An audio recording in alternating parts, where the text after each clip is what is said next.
هەر لە نەورۆزدا دەمێنینەوە من دەمەوێت گفتوگۆ بکەم لەگەڵ بەڕێز مامۆستا حەمە کەریم هەورامین و سەر و وەرگێر تاوەکو باس لە گرنگی نەورۆز وەکو بۆنەیەکی نەتەوەیی بۆمان بکات. مامۆستا حەمە کەریم هەورامی لە هەولێر لەگەڵمانە. شەو باش مامۆستا، زۆر سپاس کە لەگەڵمان بەشداریت. ینی هەموو نەتەوەیەک، هەموو وڵاتێک گرنگی بە بۆنە نەتەوەیەکانی خۆیان دەدەن. ئێمە وەکو کورد کە دەوڵەتیشمان نییە، ینی جەژنی نەورۆز فارسیش دەڵێ هی ئێمەیە. ئێمە چۆن وا بکەین، چی پێویستە لەسەر کورد بیکات تاوەکو بڵێ نەورۆز جەژنی ئێمەیە و بۆنەیەکی نەتەوەیی کوردیە؟ بەڵێ، پێشەکی ئەمن بۆ کوردستان 24 کەناڵی کوردستان 24 داوای بەرقەراری یەکەم. دووەم پیرۆزبایی لە هەموو کوردێکەکەم، چ لە کوردستانی گەورە چ لەو کوردانەی کە لە دەرەوەی کوردستانن. ئومێد دەکەم ساڵێکە وەک ئەم ساڵ نەورۆز نەگەڕێتەوە هەتا کوردەکانی هەموو چوارپارچەکەی کوردستان بە ئاواتی خۆیان و بە مافی خۆیان گەیشتون، بە تایبەتی کوردەکانی ڕۆژاوە. لەبارەی نەورۆزەوە قسەکردن لەسەر نەورۆز زۆری دەبێت، بەڵام بە کورتی نەورۆز جەژنێکی کۆنی کوردی نەتەوەی کوردە.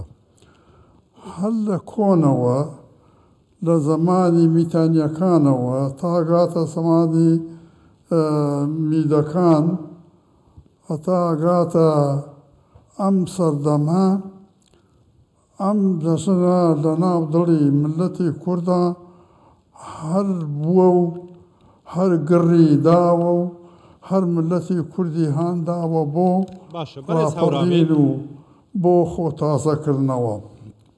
باشە بەڕێز هەورامی، جەژنی نەورۆز ئەو جەژنەیە کە مێژونووسان هەموو ئەڵێن کورد مێژووی خۆی هەیە. زۆر ئیسێشا دەکەن بە بوونی تەقویمی کوردیەوە کە لە ڕۆژی 21 ئادار کە ڕۆژی جەژنی نەورۆزە دەست پێیاکە. ئەمە بەڵگەیە لەسەر ئەوەی کە نەتەوەی کورد نەتەوەیەکی ڕەسەن و نەتەوەیە کە ڕەگ و ڕیشەی چووەتە ناو تاریخەوە، و ئەو نەتەوەیە بە هیچ زۆر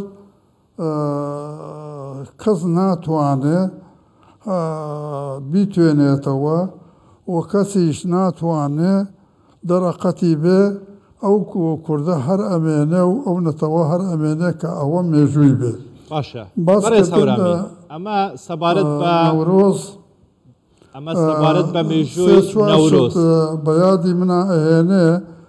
من لە زۆر کتێبەکانی خۆمە لە هەر شوێنێک کە بۆنە بوو بێ باسی نەورۆز و ئاگری نەورۆز و ئەو نەورۆزم کردووە.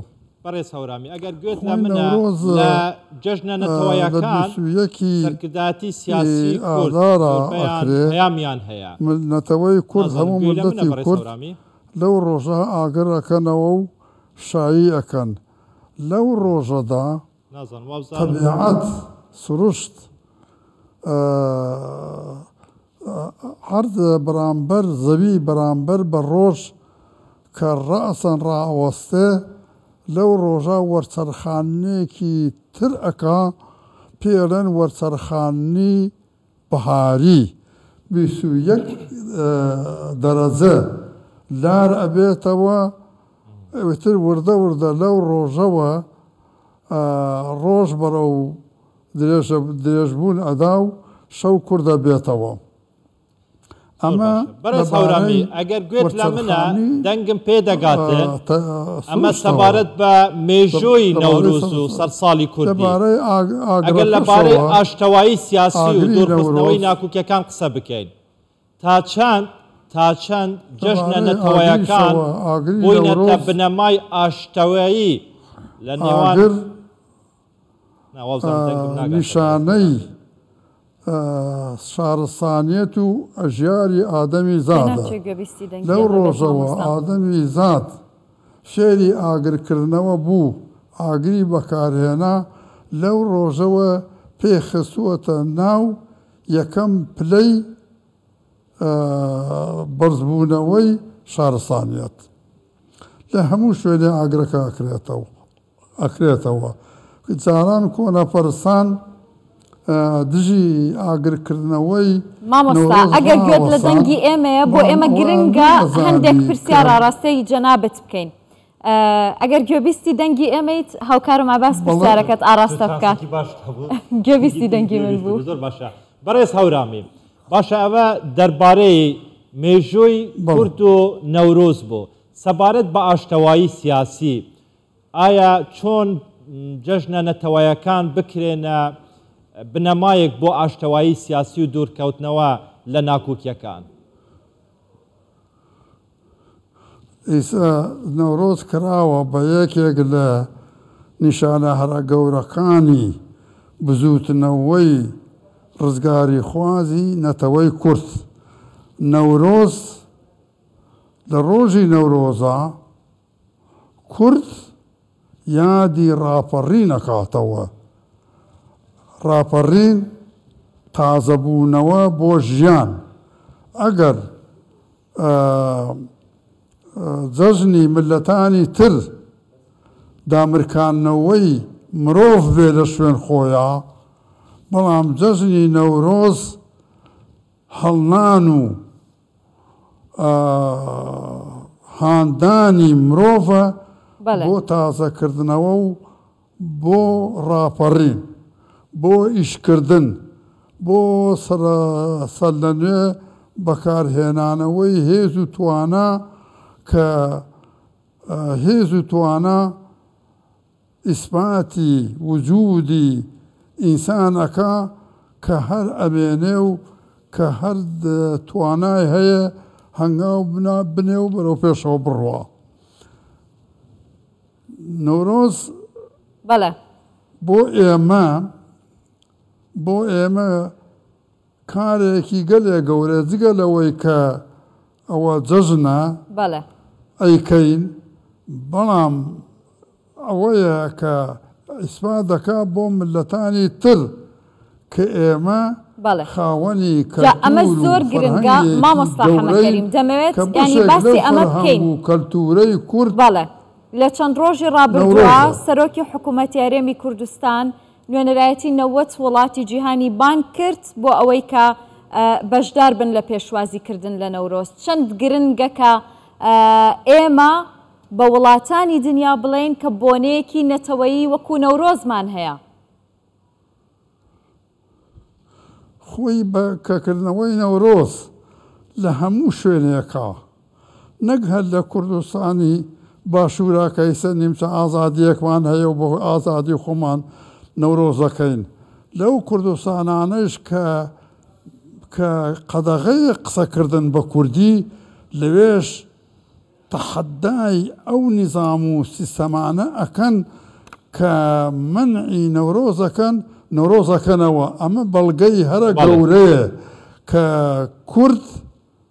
کە کورد ژیانی دەوێ، کە کورد سەربەستی دەوێ، کە کورد ئەوێ لە وڵاتی خۆیان ڕزگار بێ.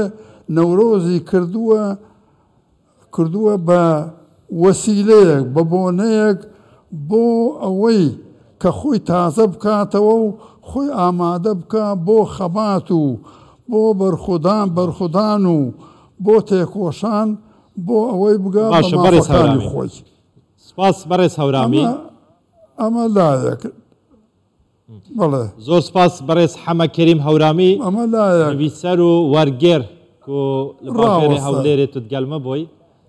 ئەها تەمام کە وەخت ناخۆ بەڕێز هەورامی تەمام کە وەرگێڕنی من بە کورتی سەرم. بەڵێ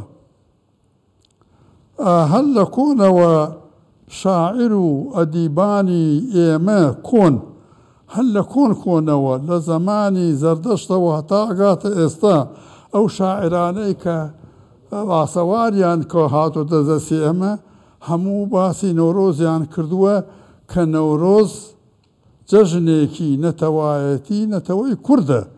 کورد بە نەورۆز جیا ئەبێتەوە، کورد بە زمانەکەی جیا ئەبێتەوە، کورد بە ئاگرکردنەوەی نەورۆز لە ملەتانی تر جیا ئەبێتەوە، کورد بە نەورۆز ئەتوانێ بڵێ ئێمەش هەین و لێران لە وڵاتی خۆوانین و هەنگاو ئەلێین و نابرین و ئەژین.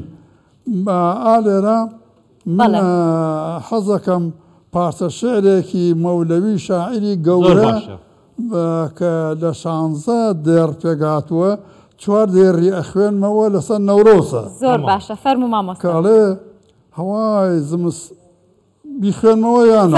فەرموو بیخوێنەوە مامۆستا. بیخوێنمەوە؟ بیخوێنەوە تەماشا دەکەین و گوێت لێ ڕادەگین. زمستان خەمان بەتاڵن وەرو هەردە و دەرد دەروون خاڵخاڵن هاژەی تافی ساف شەتاوگەی شادی سف مەیوو نەگۆشت هۆشی ئازادی بۆی شنۆی شنیای تای چنوور و شەوق مڵۆنە دەماخ پڕ پەرداخی زەوق کەیفمدا وەش دەستەی گوڵ نەگۆشەی کڵاو نەپای دەشتی دڵ نیشانەی نەورۆز وادەی وەهارن. بزانە نیشانەی نەورۆز وادەی وەهارن یا نەشئەی ئامای نامەی نیگارن، یا نەشئەی ئامای نامەی نیگارن. نیگار یانی تەبیعەت. ئەمە نیشانەی نەورۆزە. زۆر باشە مامۆستا دەست خۆش. ئەم گۆڕانی تەبیعەتە لە کوردستانە ئەمە دووشتە نیشانەی ئازادیە مامۆستاگیان زۆر سپاس ماندوومان کردی گۆڕانی تەبیعەتە. هەر وەکو گوتم تەبیعەت لەو ڕۆژە عەرد لەو ڕۆژە زەوی لەو ڕۆژە بەرامبەر بە ڕۆژ 21 دەرەجە. زۆر باشە مامۆستا